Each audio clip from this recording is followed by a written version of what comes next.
योगी के जिस भगवा पर डिंपल यादव ने उठाया सवाल, कांग्रेसी मल्लिकार्जुन खड़गे ने भी मारा भगवा पर ताना। योगी के उस भगवा के लिए भिड़ गए कुमार विश्वास। विरोधियों को ललकारते हुए कहा, मेरा साधु बैठा है। उत्तर प्रदेश की सत्ता संभाल रहे योगी आदित्यनाथ एक मुख्यमंत्री के साथ साथ गोरक्षनाथ मठ के महंत भी हैं, इसलिए वो भगवा रंग में नजर आते हैं। लेकिन दुर्भाग्य की बात यह है कि योगी का यही भगवा रंग उनके सियासी विरोधियों की आंखों में चुभता है। इसलिए कभी सपाई डिंपल यादव योगी के भगवा का मजाक उड़ाती हैं, तो कभी कांग्रेसी मल्लिकार्जुन खड़गे योगी के भगवा का मजाक उड़ाते हैं। ऐसे विरोधियों को अब कवि कुमार विश्वास ने मुंहतोड़ जवाब दिया और डंके की चोट पर बता दिया कि लखनऊ में मेरा साधु बैठा हुआ है।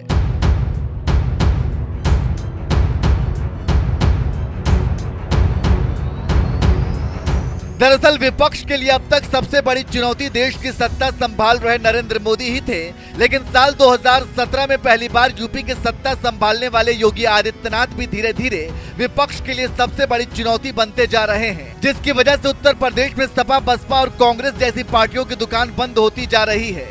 यही वजह है कि विपक्ष योगी सरकार की नीतियों की आलोचना करने के बजाय अब उनके भगवा का मजाक उड़ाने लगा है। सपाई नेता डिंपल यादव ने तो योगी के भगवा वस्त्र की तुलना लोहे में लगी जंग से कर दी थी। जो मौजूदा सरकार है, डबल इंजन की सरकार है, ये बताइए कि जंग का रंग क्या होता है? जब जंग लग जाता है लोहे में, इंजन की बात हो रही है तो लोहा ही इस्तेमाल होता है इंजन बनने में।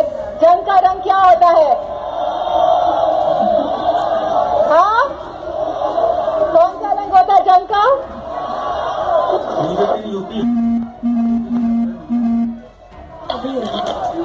मुझे लगता है जिस रंग के हमारे मौजूदा मुख्यमंत्री कपड़े पहनते हैं उसी रंग का होता है।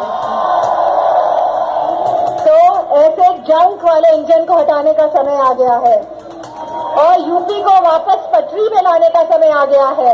यूपी विधानसभा चुनाव के दौरान जहां डिंपल यादव ने योगी के भगवा का मजाक उड़ाया, तो वहीं महाराष्ट्र चुनाव के दौरान कांग्रेस अध्यक्ष मल्लिकार्जुन खड़गे ने भी योगी के भगवा पर तंज मारते हुए कहा था कि बीजेपी में कई नेता साधु के वेश में रहते हैं और अब वो राजनेता के साथ साथ मुख्यमंत्री भी बन गए हैं। उनके सिर पर बाल नहीं है और वे गेरुआ कपड़े पहनते हैं। आप सन्यासी हैं और गेरुआ कपड़े पहनते हैं, तो राजनीति आपके लिए नहीं है। एक तरफ आप गेरुआ कपड़े पहनते हैं और दूसरी तरफ आप कहते हैं कि बटोगे तो कटोगे। कौन एक साधु के वेश में रहते हैं, लेकिन अच्छे पॉलिटिशियंस बन गए हैं, चीफ मिनिस्टर भी बने हैं और उनका गेरुआ कपड़े पहनते हैं और सर पे बाल भी नहीं रखते। तो ऐसे एक नेता है जो बीजेपी ने पैदा किए। ठीक है कि हम उससे कोई, मैं ये कह रहा हूं उनको, बीजेपी को, या तो सफेद कपड़े डालो या तो सन्यासी कपड़े डालते हो, गेरुआ डालते हो, पॉलिटिक्स से बाहर हो जाओ।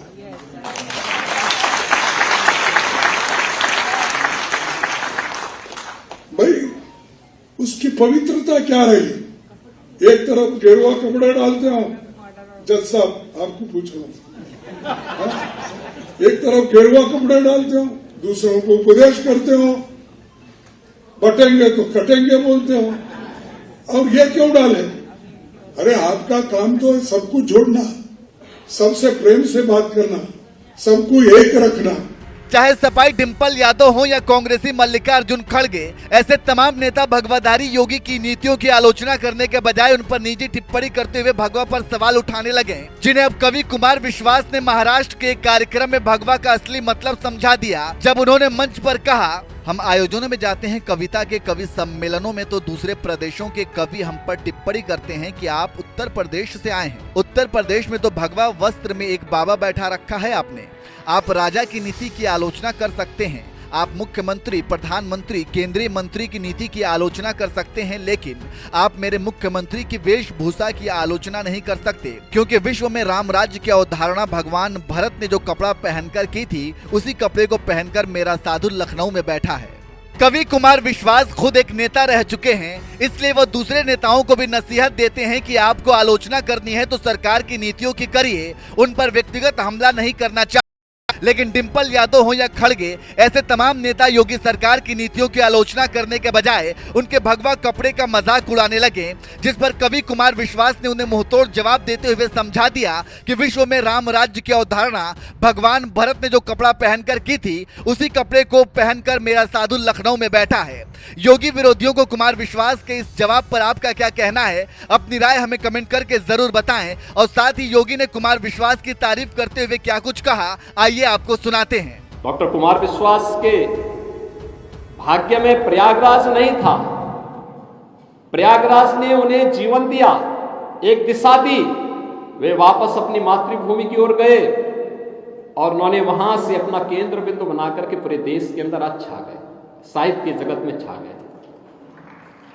कौन ऐसा व्यक्ति होगा भारत या हिंदी प्रेमी, कौन ऐसा दुनिया का नहीं होगा जो डॉक्टर कुमार विश्वास को न सुनना चाहता होगा। उनकी कलम की धार ने, उनकी लेखनी ने उन्हें पहचान दिलाई, लेकिन उन्होंने विश्वविद्यालय को स्मरण किया। छात्र संघ या फिर इस प्रकार की गतिविधियों को सकारात्मक भाव के साथ हम कैसे देखें? विश्वविद्यालय के पुरातन छात्रों को जोड़ने की व्यवस्था को हम फिर से कैसे आगे बढ़ा सकते हैं? और पता नहीं क्यों हमारे संस्थान अपने पुरातन छात्रों को अपने साथ जोड़ने में कोताही बरतते हैं।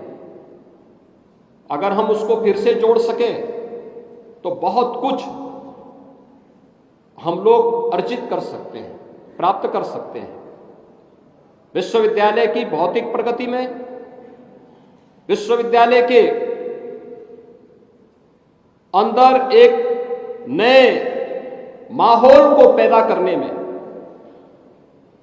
विश्वविद्यालय की गति को और तेजी के साथ आगे बढ़ाने में वह काफी मददगार हो सकता है। और उस दिशा में, उस सार्थक पहल के लिए मैं विश्वविद्यालय का आह्वान करूंगा।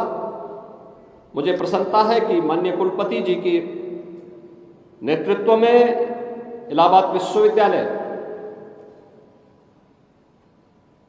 लगातार प्रगति के नित नए प्रतिमान स्थापित करते हुए आगे बढ़ रहा है।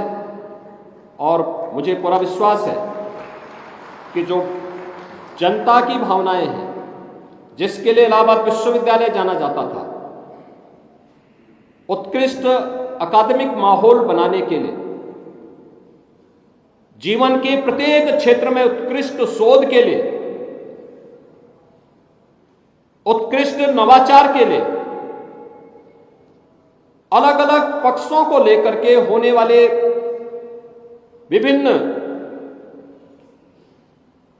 जो स्टडीज हैं, उन सब का एक उत्कृष्टतम केंद्र के रूप में विश्वविद्यालय फिर से अपने आप को स्थापित करेगा। इस विश्वास के साथ जिन छात्र छात्राओं को आज यहां पे डिग्रियां प्रदान की गई हैं, मैं देख रहा था उसमें से यहां पे डॉक्टर कुमार विश्वास जी ने भी कहा कि 9 छात्रों को मंच पर प्रदान की गई डिग्री, उनमें से 8 बालिकाएं थी। एक अच्छा परिणाम, अच्छा था और उनमें एक उत्साह भी है।